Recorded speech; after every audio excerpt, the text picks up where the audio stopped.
So SolarAid was actually born by the solar industry. It was set up by an entrepreneur, and when he started his solar business, they decided to give 5% of their profits to a solar charity, and they couldn't find one. So they created SolarAid, and that was back in 2006. And we operate and focus our work in Africa, where people have to use alternatives instead of access to electricity, so they might be using kerosene or candles or simply burning straw grass. And of course, if they can get access to this incredible solar technology, there's an alternative that is safe, that is affordable, and provides bright light in the home, or helps charge all sorts of devices that can really help a family in these sort of remote locations and villages across sub-Saharan Africa. Yeah, let me show you some of the items. So, for example, you've got handheld solar lights like this that we can take into a community. And even though we're a charity, we don't give them away. We sell them, or we train people up. Often women are really fantastic at becoming solar entrepreneurs. In Malawi, we call them the Shining Mothers, or Mayawala, which is Chichetra in the local language for Shining Mother. And it means that people can earn a bit of an income and we can create jobs. But the products get even better. You know, this is one of my favorites. It's this would light a room. This perhaps would light a desk or so. And you can see it's just got this fantastic light setting, and it comes with a separate solar panel that people would put on their rooftop. But we've known health centres might use this in a maternity ward. You know, say an expectant mother might give birth at night. This provides a safe alternative, and instead of having to light a candle. Or we've heard of midwives sticking a phone in their mouth just to provide some basic light during birth. So products like this are real game changers. And what we're really excited about at the moment is a product like this. So this is a solar home system, and it would come with a separate panel and a battery.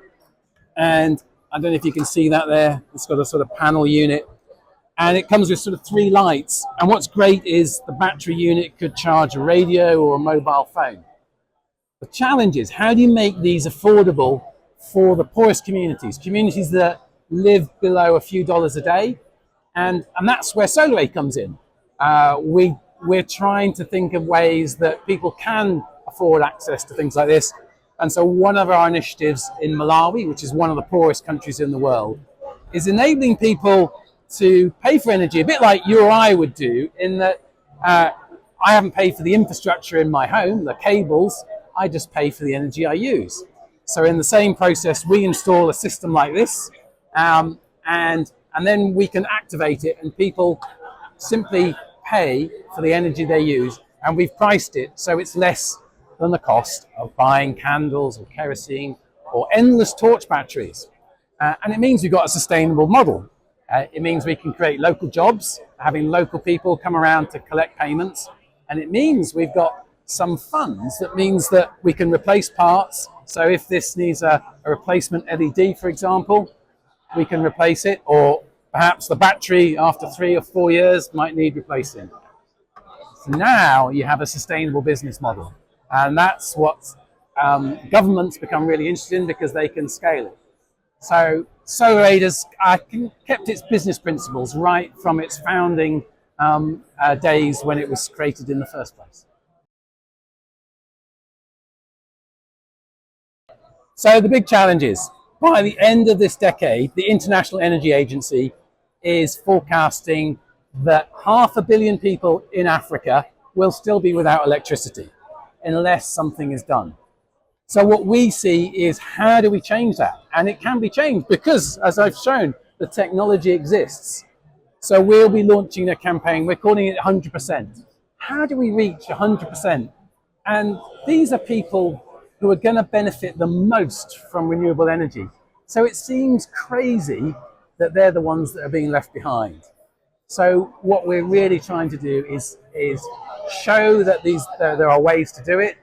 We want to harness the energy of the solar industry to get behind it, and help us implement initiatives like this and share this learning in other countries, particularly across Africa, a continent which has, I think, 7 of the top 10 sunniest countries in the world. It seems crazy that the communities there don't benefit from this extraordinary magic. It's so important for us to come to Solar and Storage Live because it's where SolarAid was born. It was the solar industry. And I think there's a natural affinity when we talk to people here. They understand what we're trying to do. And I think if we can harness that energy to help us engage solar installers, energy providers, access their customers who people increasingly care about people and planet. And I think this is our starting point to try and make that step up so we can reach more people with this fantastic way of getting energy to people who need it most.